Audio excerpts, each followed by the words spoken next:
Hi everybody. It's so good to be back with you after a long summer filled with some global travel, and I gotta admit too, there was a little bit of vacationing in there too. I hope you all had a fantastic summer.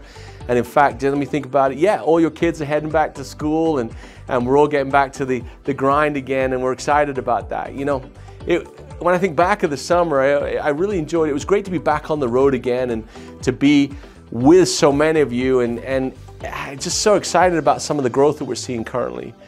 But today I wanted to chat with you a little bit about growth, resilience, and the lessons that can be learned from both of those lessons, I suppose. I know it doesn't look like it, but I do like to work out a little bit. And just stay with me here, but it's something that I've always enjoyed doing. And it feels like no matter how hard I work out or how far I swim or run or bike, I always seem to look the same. But let's be honest, I'm sure this is a lot more to do with the pizza that I eat than my physiology or genetics. But the point I'm making is that sometimes in that process I get disappointed. Maybe I work out really hard for a month or so and I don't see the difference I'd like to see. But I've been thinking a lot about this lately, and let me tell you about a hill. Okay, we'll call it today my hill. It's very steep, it's rough, it's dusty, and it's very difficult to walk up. I'm pretty regularly over the last sort of 20 years, in the mornings I drive out to the mountains. It's not too far from my house, and I run, stagger, walk, and sometimes even crawl up this 4.5 mile loop. Throughout this route there are a few hills, but this one particular hill has always challenged me. Over time it's become somewhat of a nemesis for me, kind of a Goliath, a barrier, and it's a point of pain that I constantly try to avoid. And it's the thing I think about when I'm driving out there. I don't think about the beauty, I don't think about the working out, the sensation and all that sort of stuff. I always think about, oh, the hill. And it doesn't matter where I am in my fitness or weight management journey, that hill never seems to get any easier. But more recently, I've tried to shift my perspective on the mental aspect of the climb, rather than just focusing on the lungs, the leg power, and the pain. For too long, my effort and discomfort were making me feel down because I wasn't seeing the results I wanted. And I thought I wasn't achieving anything. And this feeling was starting to overshadow the fact that my climbing speed was improving a lot. But I hadn't noticed the improvements because I wasn't dedicated enough and patient enough to establish a means of measurement. In other words, I never timed it. In all of the time that I've been doing this, I'd never timed it. So the effort felt the same, the pain felt the same, the frustration felt the same, but I'd forgotten to see how fast I was moving. Does that make sense?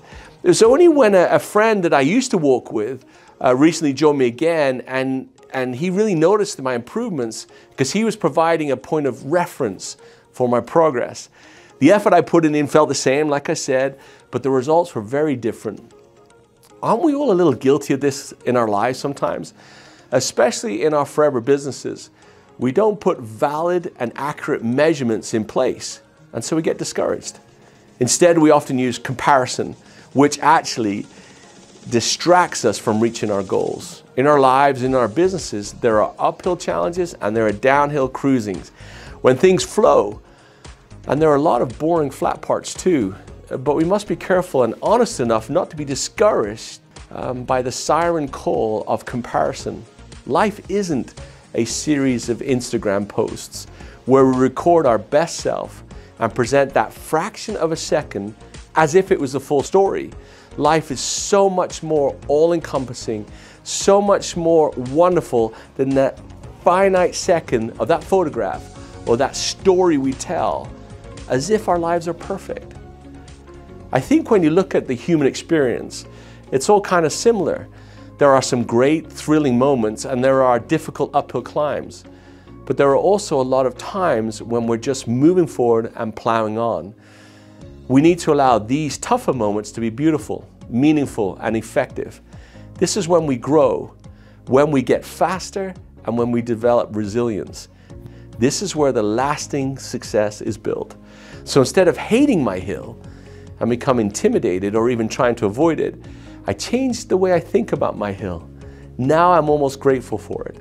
My hill has made my heart and my legs stronger. It has taught me endurance, and it has helped me to learn to be comfortable with being uncomfortable.